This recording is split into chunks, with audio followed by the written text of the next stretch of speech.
Play. Good morning, everybody. I have a special guest with me today. Her name is Angela Ardrey-Reynolds. Angela is home educated five daughters for 27 years, which led to being a college student and proofreader. In 2013 to 2018, she returned to corporate America as an accountant for a Fortune 500 company. In September 2018, he turned in a resignation.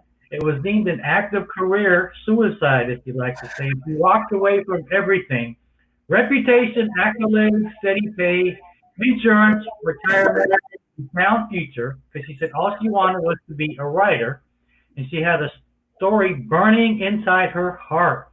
By October of 2018, she set pursuit to get her story out, both written and spoken. First, she joined Toastmasters. Next, she created Plant City's first writers guild, the Writers Loft. And tomorrow, December 12th, will be their second anniversary. So everybody, please help me welcome Angela Ardrey-Reynolds. Welcome, Angela. How are you? I am great. Good.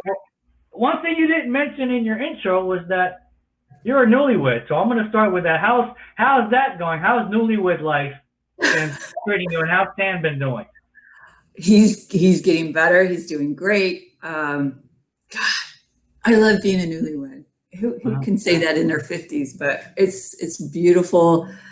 Just making life happen, sharing our dreams and passions together is incredible. And we travel all over the place. I know COVID's taking place.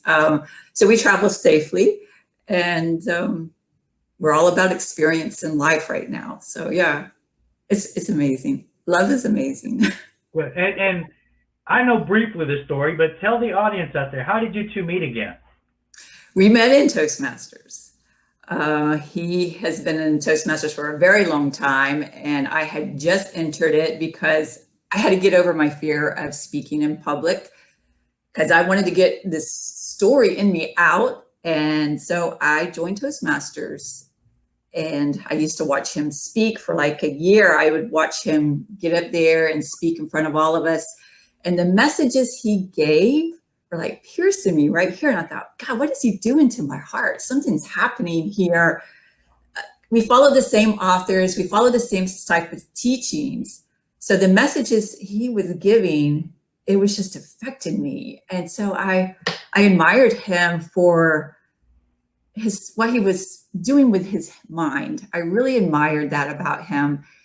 He was challenging himself. He was, he was wanting to be real, and he was teaching us how to be real.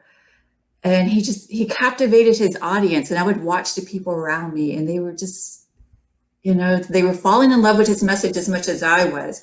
So I admired him for like a year. I just admired his work, not so much him. I admired his work.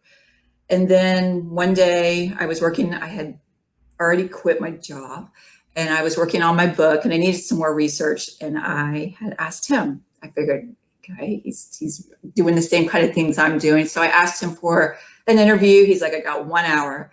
And I was like, okay. So we met at IHOP, and he literally gave me just 1 hour. That's all I got was 1 hour. And I was just digging into his mind, like, what causes this? How does this work? And then after it was done, we walked out in the parking lot, and he goes, if you don't mind going out with an older man, would you consider going on a date with me? And I'm like, what?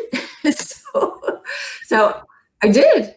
I was like, okay, I haven't done this in a long time. So I did. I went out on a date with him, and we've been dating ever since, and we got married. So, we kept it a big secret for quite a while, because neither one of us was like, we don't need, Right. But it was interesting. I mean, the dating life was interesting. In my 50s, I mean, he's a little bit, well, I don't want to say much older. He's only 13 years older than me, but he's so calm. Right. He's at peace. He's full of wisdom, and that's what, it was very attractive in him. Very attractive in him. Well, good. And they say, and the rest is history, I guess, at this And they live happily ever after. Yeah, there you go. There you go. And you actually went to a Van Gogh exhibit yesterday. How did that go? How did you like that? Oh, it was so beautiful. Okay, we've had these tickets for months. We went, and there was this one song that came on during the Van Gogh exhibit. And I'm a pianist, and I know this song so much. I play it all the time. And I told him, I was like, oh my God. I was like, that song. I was like, it's like my song. We start dancing in the middle of the Van Gogh exhibit. We're sitting there dancing with each other. And I'm like, you are so romantic. You are just so, he's like, I can't wait, to hear you play this song for me. I haven't moved my piano over yet, but yeah, the whole night was beautiful. We had coffee. We looked at some very strange pictures, went outside and watched. It's the first time I've seen a driverless car here in Florida. Mm-hmm. They have one, I guess, that does that takes you from the dolly to the pier. Uh-huh. Yeah. He's like, I dare you to go out there and put your foot out on the road. And I'm like, I'm not doing that. But he wanted to ride it just to see what it was like. And I wouldn't let him. That sounds like Sam. That sounds like yeah.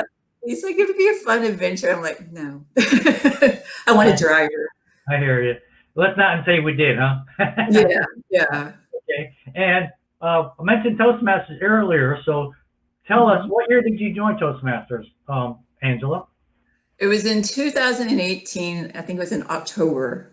I had been out of work for a year, and it was like sink or swim kind of thing. Like, girl, you got to get it together. Your income is just all of a sudden everything's gone. Health insurance, everything's gone now, and I'm like. And it's just like fall time for a while. And man, I got bumped up pretty bad in that fall, but I had to figure out how to just get this message articulated and where I could take it out. And I wanted just to go around the world and share this one message I had. And Toastmasters to me was the first place I needed to go. So I walked in there. I was late. I was in my gym clothes because that's where I was headed next. And I just walked in and sat down. And at the back of the room, and I stayed there. Yeah, I kept coming back. I joined, and now I joined many other Toastmasters in the meantime. And it helped a lot. God, does it help a lot. You don't realize how much confidence weighs on your ability to get up and speak in front of people. The more confident you get with just how you carry yourself, your message, how to critique it and get it tight. And then when you get up there on stage, it's just like, boom, it just comes out and you're not in fear anymore. It makes a big difference. It really makes a difference. So the more I stayed with Toastmasters, the first few speeches, I was like red as a beet. I felt like I was going to hyperventilate. I was going to faint.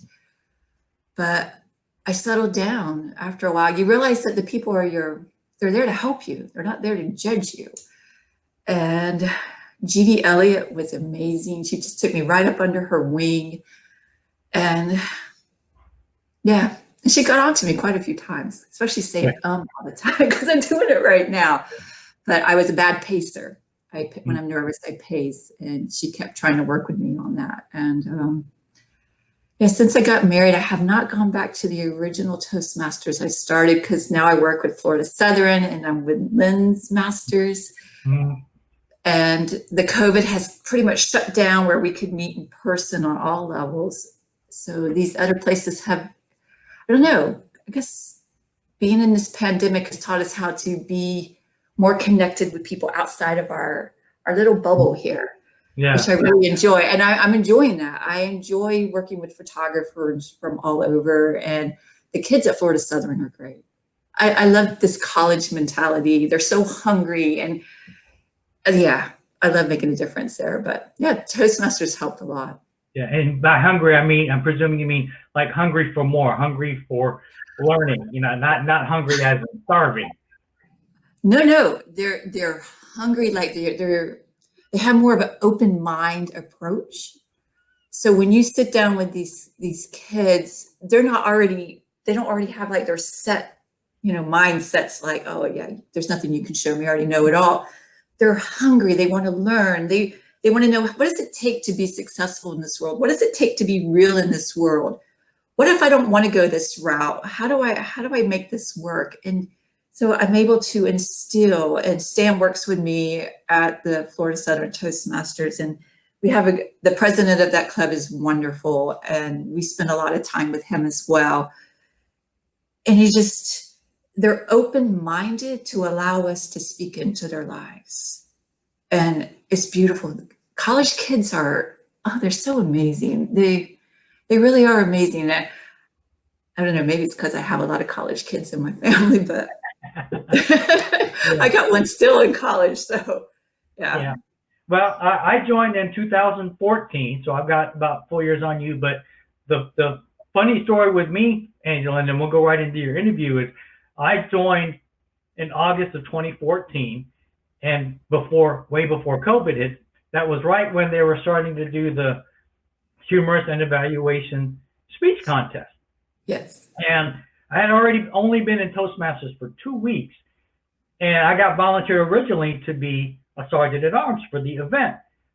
Well, after one of our meetings, we had went to a restaurant to collaborate on the contest, and my mentor was talking about contestants, and she just blurted out, "Fred, why don't you compete?" I said, "I just joined." I said, "What's the criteria?" She said, "You just have to be a paid member." And she goes, "Last I checked, you're a paid member." So I didn't even do my icebreaker, Angela. I went straight from competing in a contest. I didn't win because I was brand new. I was literally reading my notes. Now, I had people laughing, but because I was reading from my notes, didn't win. But people were giving me the thumbs up. So I kind of have a story to tell in Toastmasters where I almost kind of went backwards, where I competed in a contest before I did my icebreaker. So that's kind of my story to you and to the world about how I started out in Toastmasters, and how I got you interested in Lens Masters. You mentioned that club earlier, was because I found out on your Facebook page after you got married that you were a photographer. I saw you with a picture of a camera, and we were trying to find people, and I said, "Hey," I said, "let me invite Angela." Next thing I know, you got hooked. And since we're both photographers, we have an interesting story as to how you got into photography. So why don't you tell us how you got interested in photography? We was in a staff meeting. I worked for a magazine. I was in a staff meeting, and they had told all of us staff writers, they're like, if we have to send a photographer out there to help shoot the event you're covering, we're going to dock it from your pay. And I'm like, there's no way you're taking any more money from my pay. So I refused. I refused to have a photographer follow me. They don't know what pictures I'm looking for. They don't know how I'm going to create this story. So I thought, okay, all it is a skill set. I'm going to go and learn how to be a photographer. I fell in love with it. I absolutely fell in love with it. I was using the magazine's camera and for a while, and we'd have to turn it back in, and then they would set it for the next photographer. I wanted my own. I just really wanted my own. So yeah, this year I went and bought all new camera equipment. I have a photographer coach. I did everything I needed to do to figure out how to be a photographer, because it's just skill set in my mind it was. And yeah, it's a lot tougher than I thought. I have an eye for the picture. It's just setting all those little buttons. Yeah, I'm still learning that. It takes time. You can't cram it, especially if you're still writing assignments and you're doing all this other stuff. Spending all that time into developing that art of making sure your settings are all correct. But I know what I want in a picture. I know what I want it to say to my audience. I know what elements I want in there, what elements I don't want in there. I don't want distractions. I want it to be focused on this. And I look for the story in the image. When I look through that lens, I'm looking for the story. And it creates the most amazing pictures sometimes. I surprise myself. It's like, oh God, that is beautiful. And I'm like, I don't even know how I did that. I have no idea how that happened. But I love it. I absolutely love it. And it will get better. I will keep improving because I'm not giving up. I'm just starting. I'm a baby at it. But my pictures are out there. They're in the magazines. They're on Facebook like crazy. All the pictures on Facebook, for anybody who looks at my pictures on Facebook, they come from a cell phone. They are not a camera. They are not doctored. There's nothing done to them. They are coming straight from my cell phone. I don't know how to do all that stuff. Some kids will take it and put it into Snapchat and they fix it. I don't know how to do all that. This is like raw pictures I'm putting in there off of my cell phone. The camera, on the other hand, I have to work through Lightroom because I do take pictures into RAW and I load it into this computer and I stick it into Lightroom and I do have to go in and make the adjustments. That is also another big learning process I'm going through. I'm taking lots of classes on Lightroom. Photoshop, I haven't started yet, but Lightroom, that's where my action takes place. Right. Some of us were talking about that yesterday in Lens Masters, where because I did a speech on night photography, and members said the same exact thing you did. They're like, I'll just take a picture and we'll be wowed at how it came out. And I have no idea how I did it. They said, I just and it came out, and they're like, I have no idea how that came out like that. So they were kind of amazed. Like I was mentioning things like f-stop and aperture and ISO. They're like, I don't know one from the other, but they said, oh, no, my pictures came out pretty good. So exactly. It was kind of on the same level. Now, would you say that in a way, photography is almost like Toastmasters, where it's a learning process? You're learning as you get better as you go. I tell you, when you start believing in yourself and getting that confidence in yourself, it's like what? You want me to learn how to do this? Fine, I got it.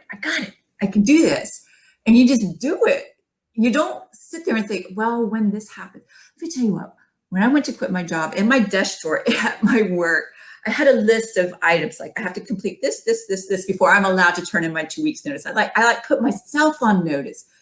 You know what? Forget the list. I didn't even check off one box on the list. I just did it. I just jumped and did it. Same thing with the photography. It's like, I know what I want that story to be. I know what I want that image to be. I don't trust it in the hands of someone else right now because I need to work around what I find in the image. I don't want to work around what somebody else found in the image. So I said, I could do this. I could learn this. It's just another thing just to do. And I fell in love with it. I had so many people behind me, even the other journalists around me, because I was working at a gym at the time, and they would come and sit with me and they're like, okay, Angela, this is how you look for the picture in the frame. Because they were doing their own photography too. And these were from different magazines. They were from different newspapers. And they would come in and they would sit down and say, okay, do it like this. And I would show them, some of the pictures I got. And they're like, okay, next time look for this when you take the picture. And then that's when I invested into hiring the professional coach because I was really getting serious about it. And he just like elevated my skills so fast. And now I work next to him. I'm an apprentice next to him. I shadow him. And I'm like, whenever you're on assignment, call me. It's like, I'll do whatever. I was like, you don't have to pay me. Just let me just sit and watch you work. I learned so much from watching him do his photography. I don't take pictures sometimes. And sometimes he'll say, okay, take your camera out. You can, shoot along with me. But like if we're working through a museum or something like that, I don't have no camera out. But if we're out doing like a college or something like that, he'll say, okay, now try to imitate the shot I just took and I'll try to do it. And he's like, you see that person walking upstairs? She's in a skirt. Put your camera down. Because you don't ever want someone to think you're shooting up somebody's dress or skirt. He's like, put the camera down. It's common etiquette. So I'm learning all these little things that they don't tell you about that in a book. I haven't come across it. And they don't tell you that when you're doing those online classes. But working right alongside him, he's letting me know, okay, this is etiquette. Okay, see that trash can? Come on, move over a little bit further. You're catching a trash can in your image. See that exit sign? You don't want that, because I don't work in Photoshop. I'm not going to go in and make these things go away. especially as a photojournalist, you're not allowed to really go in and alter your pictures at all. You're not supposed to cut things out. You're supposed to show it like it is. So I have to make sure I capture the image just the way I want it to show up in the magazine. And if I don't like the trash can, I'll either zoom in tighter or, you know, something like that. But, oh God, photography is amazing. It is. People, with the technology they have now in these cell phones, everybody can play photographer. They really can. The cameras they really work for us. So yeah, that's all I'm gonna say about that. I'm old school. I went to school for photography. I went the first time back in the film days, and then I took it again about 3 years ago at a local college here, because I'm a hands-on guy, but never thought about having a coach, and I may do that eventually, because I'm like you, Angie. I like shadowing somebody. I like being out there in the middle of things, learning, and I like getting that constructive feedback, you know, just like Toastmasters, you know, where someone can look at my work right there and tell me, okay, Fred, no pun intended, but, you know, they said, well, Fred, what's wrong with this picture? You know, and then I critique it, and then they kind of critique me back. So I like your learning concept. I really do. And there's nothing wrong with that. It's just, you know, it was what I was exposed to. I was just exposed to the local college here has a great photography class. I took advantage of it. So, you know, and we have our different learning styles and whatnot. And as fellow photographers, we get to collaborate. So my next question to you is, do you have a specialty that you like to shoot, or do you just shoot random photos? I think about that sometimes. I think about what I don't like to do. Sometimes to see what you like to do, you have to look at what you don't like to do. I don't like shooting in a studio. I don't want to sit where people are posing for me. I don't like that. I want to see people being themselves. I want to see that genuine, you know, just that laughter, that smile, or even that seriousness. I like seeing I was watching my little grandson. We were up in Virginia, and the leaves had changed, and we went up there together, and I was just watching him. His eyes were like this. He was looking into this little like cave, looking to see if there was a kitty cat in there. And his eyes were just so big. And I was just like capturing it. I was like, oh God, look at that just amazement, that curiosity in that little child's face right now. I like doing that. I like capturing, I like black and whites. I do like black and whites. I do a lot of those. But I don't want somebody to stand in front of me and I say, okay, smile, cheese. I don't like that. I don't like that at all. If I photograph people, it's them just doing their everyday thing. And otherwise, I'm photographing architecture, art. Like I did a boat the other day. I came upon a shipwrecked sailboat from the recent hurricane we had. And I was like, oh my gosh, this is amazing. It's dark. I could see the sun, the moon here. The sun was setting behind the boat. And I just stayed there with that boat for, gosh, over half an hour, just capturing it in many different ways, just kind of looking at it. And I don't know if you ever do this. When you're out shooting, I know it's kind of weird. Sometimes, like I was in an old fort in St. Augustine, and I took my hand, I just set it on the wall, and I wanted to feel the wall. I wanted to see what it felt like. You know, I don't know. I just wanted to touch a piece of something that is so much a part of history. And then I looked at my hand on the wall, and I thought, oh, look at that. Of course, I took a picture of the hand touching the wall itself. I thought, that is beautiful. You know, it's just me in the present touching something that's from the past. And I don't know, it's just like I'm going through time, and I don't know. It's crazy, but try it one day. Try it, see what it does for you. It's like it's talking to you. It's just like, oh, I could feel the soldiers in the room. You know, it's just, and here I am, I'm in this moment, and I'm with this big fort, and now I'm in the 2020, and I'm right here This thing's been around for hundreds of years. I do the same thing with old trees. Even the boat. I wanted to go up and touch that boat so bad and just like feel it, like, oh my God, you were in the sea at one time. That's all I could think is, you might be beached right now, but you'll be out there in that sea again. Just hang on, hang on. So, and then the next thing you know, I'm writing it in my post, telling people, hold on, you know. But yeah, it's a love. For looking through the camera lens is allowing me to really focus in on the present and to see what's through that lens. What is talking to me through that lens? And one time I was out walking and there was some moss growing on one side of the tree. And I was sitting there looking at it and I started to take pictures of the moss. And this guy walked up to me, he goes, "What are you doing?" And I'm like, the tree's telling me something. It's like, look at that moss right there. It's like, do you know how much we're like that? If we get still and stagnant, things start growing on us. Unhealthy things that are pulling from us. It's like, we're just like that tree with that moss sticking on the side of it. And he goes, what? I mean, you could tell he was like perplexed, but to find out he was a writer and his book has been published in all these countries around the world.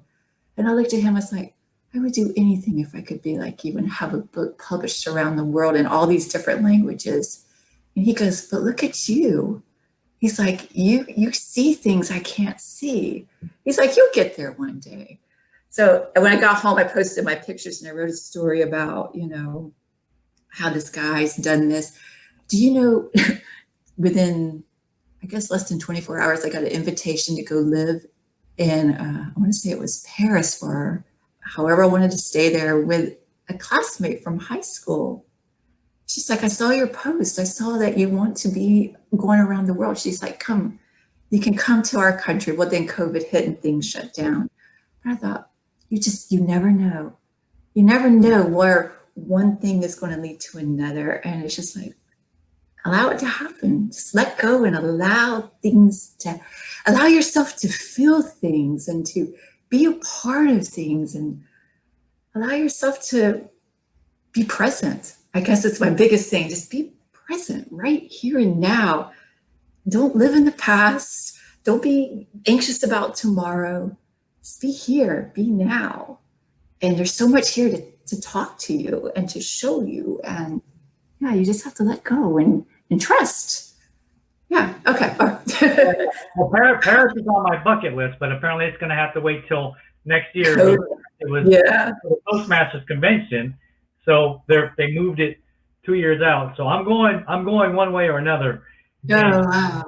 And in a previous conversation we had, you mentioned light photography. And when I took photography here in school about 3 years ago, that was one of our projects, and I loved it. I just don't have the equipment here to do it.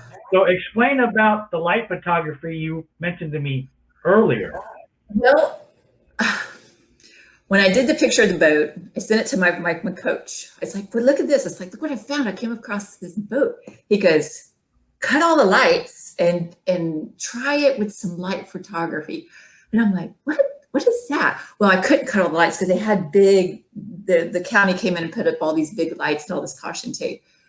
And he's like, I got to teach you how to do this. He's like, but do not promise me. You do not go and try to Google how to do this. He's like, don't do it. He's like, wait for me and let me show you how to do this light photography. And evidently you take some type of, I guess you could use a flashlight. You have somebody take a flashlight and you put it towards an object. I honestly, Fred, I don't know. This is new to me. And we're supposed to go out and do it as soon as possible. I don't know. Last night when I was at the Dolly, Stan took his camera and he was shining it on the statues that were outside. I mean, it was dark outside, but there were some statues outside and he would shine it. And I was practicing taking photography using his phone as the flashlight and then taking my phone and using it as the camera. I haven't sent the photographer the pictures yet and say, is this it? You know, did I do it? And he's probably going to say, what the heck are you doing? I'm like, playing light photography. Yeah. I'm curious. I'm just thinking you just take a light and you shine it Yeah. What is it, Fred? I don't know what it is. We did it in a dark room. Well, we were in a room and we turned off all the lights, and a lot of us used glow sticks. Oh, wow. Wow. And That would be really pretty. it just seemed like any type of light there was, and Uh-huh. we used glow sticks. And Wow. I'll have to send you the pictures on how they turned out. I was I would like to amazed, see that. and and you had to do your light settings on your camera and all that. I was Right. amazed. I was like, man, I did that. I was like, and it was back to, I had no idea how I did it. I just, listened to the camera, listened to the instructor, and we all took turns, and someone took a picture of me like twirling The glow sticks. twirling them, and they came out pretty cool. We're like, Wow. I'm like, am I stoned? I'm like, because this is just too weird that they came out like this. I mean, they were good, but I just didn't know even such a thing existed. I'm like, wow, Right. this is too darn cool. And I just don't have the equipment to do it, with the space. Mhm. Man, this is I think you'll love it, Angela, when you learn it. I think you really, Oh, I think you really love it. yeah. Now, you talked about another passion earlier, and that's writing. So I want you to expound on that, but also let us know how you're able to intertwine the two. Writing, when I first started just really full-fledged writing, I was going to like these sites where you can get stock pictures, like Pexel and stuff. Because when I write, I want an image. I have to have an image. I have to have something there. I just can't. A blank piece of paper to me, it doesn't provoke anything in me. My writing coach works with me all the time like that. He's like, just sit down in that chair with a blank piece of paper in front of you, which of course is a blank Word document. And he's like, and just sit there until something comes up. And I'll be like fidgeting, like, oh my God, oh wow, there's this. Oh, look there, there's a bug over there, and just get distracted. And so for like months, my writing coach would say, every morning, show up 30 minutes. I want you there 30 minutes and just sit there. It was torment. It was so torment. So yeah, I started just capturing pictures from Pexel, sticking it in my documents. Like, okay, all right, okay, let's write on that. That I'm thinking about that. And then I thought, I really wanted to create my own pictures. So that's what I do now. I am creating my own stockpile, and the images are, I go out. When I come across the image, I know it, because there's a story that'll be like brewing in me. And when I'm out and about, if I see an image, I'm like, oh my gosh, that's what I'm looking for right there. That's part of the story. And it might be just a basic door. I did take a picture when I was in St. Augustine. It was this long hallway, and there was one door open, and you could see the light illuminating out of it. It was at nighttime. And I had been really studying a lot about making decisions and stuff like that. When I saw that one door open, it just like stopped me. And I'm like, I know that. I know what that means right now.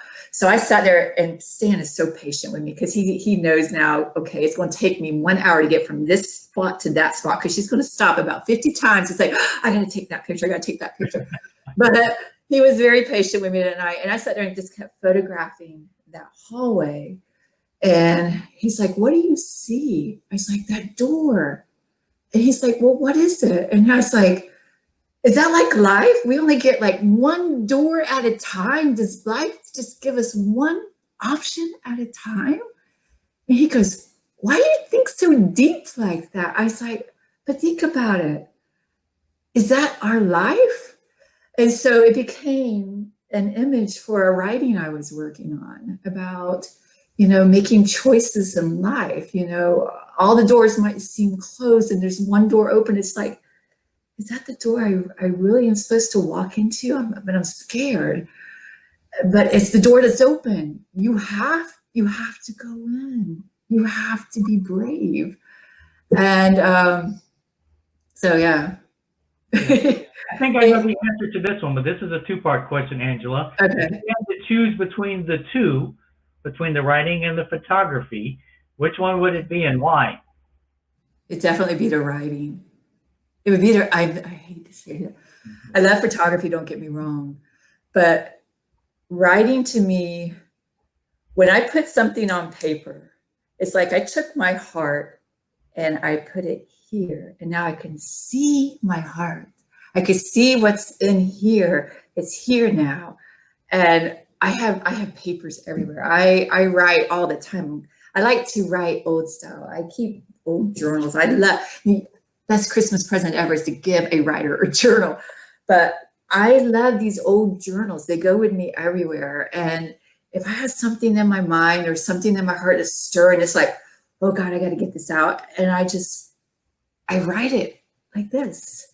And I bought this one by mistake. It has no lines in it. Oh my God, God forbid I don't have lines to write on. But I realized I could draw pictures. Mm-hmm. So I'm now drawing all of this stuff around the words I'm penning in this paper. And I always write in pencil. I don't like writing in pen because I like to erase a lot. But it would have to be the writing. Writing to me, yeah, a picture can be interpreted. It can be interpreted so many ways. But when you put a message out there in a book, you're hoping it gets interpreted the way you wanted it to be. I know writing is half the job. The other half is the reader. When they read it, you know, they might have their own take on it. And they have their own life experiences to pull things from the whatever you put in the book. But I would throw the camera away. If I had a choice, the camera would go and full-fledged writing. I did not quit my job to be a photographer. I quit my job to be a writer. And it's just photography. It was a forced issue at the time, but it was a blessing at the same time. Gotcha. Okay, and how can people see your artwork, Angela? How can they see my hard work? Your artwork, or your hard work and your artwork. How can they see my artwork? Yeah. Right now, Facebook, Focus Magazine, all the articles I write for Focus Magazine, it's my pictures. And sometimes I just go out and shoot for the magazine. But yeah, one day I like to sell it. Stan keeps telling me he wants me to take the images out of my camera, and Stan loves art. He loves art. He wants my pictures all throughout our home. And it's just, how do I pick the right one? I know I'm working on a series right now of pictures of locks.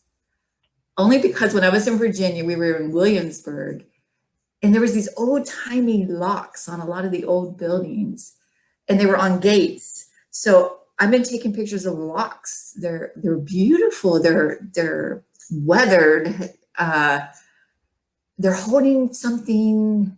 They're like keeping something locked up where you can't see what's behind the gate.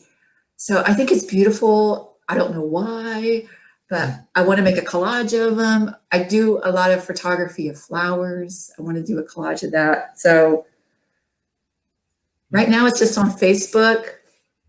Yeah, a lot of my friends are the same. We're like, all those nice pictures you take, and they said you haven't put the first one in your house. And I'm the same way, Angela. My walls would be covered. I'm like, which one do I? Which one do I pick? Yeah, which one? I'm on the same. I'm on the same boat. Now, if someone actually wanted to get hold of you, like say buy one of your photos, how would they get hold of you?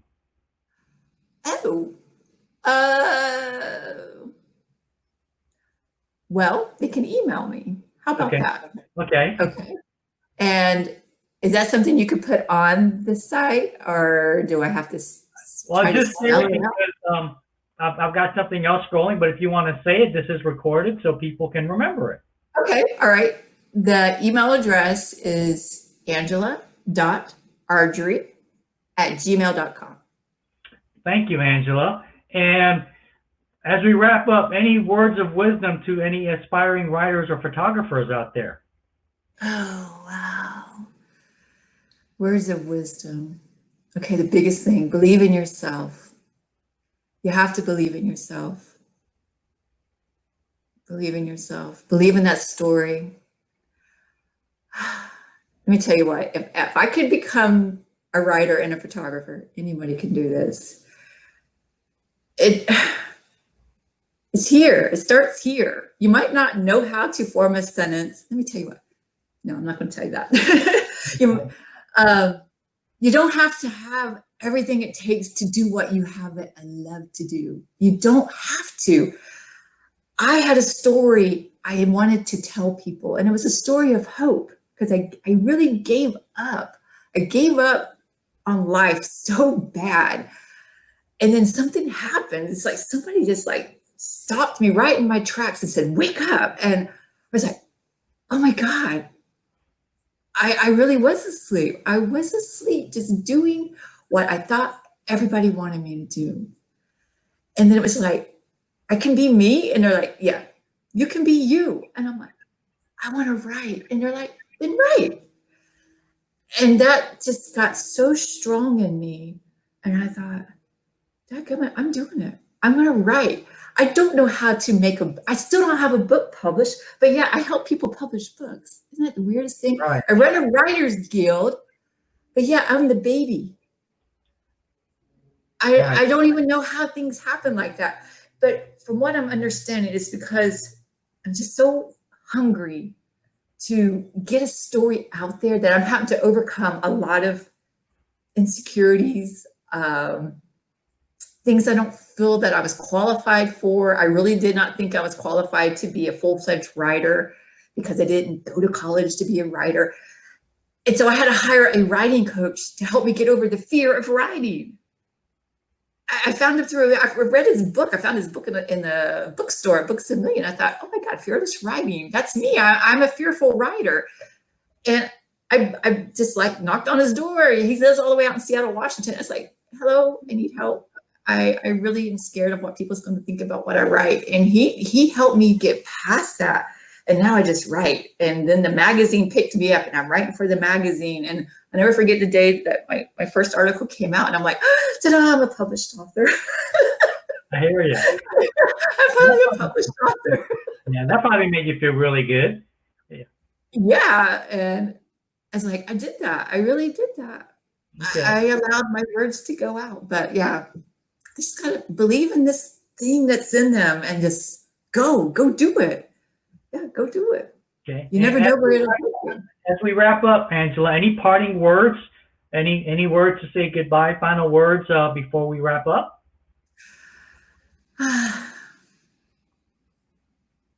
Everybody is, wow. I think the best thing I could tell y'all is just be authentic. Just be authentic. You can't lose.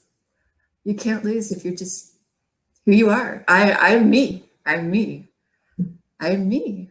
And I want you to be you. I think that's why I fell in love with Stan so quickly, because he's him. He doesn't want to be anybody else but him.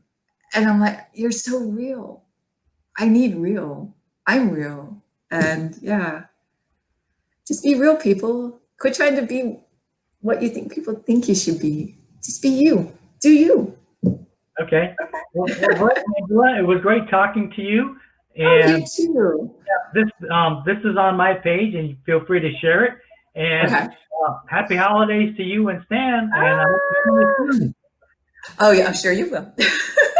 Bye-bye, Angela. Bye-bye. Take care. Bye-bye.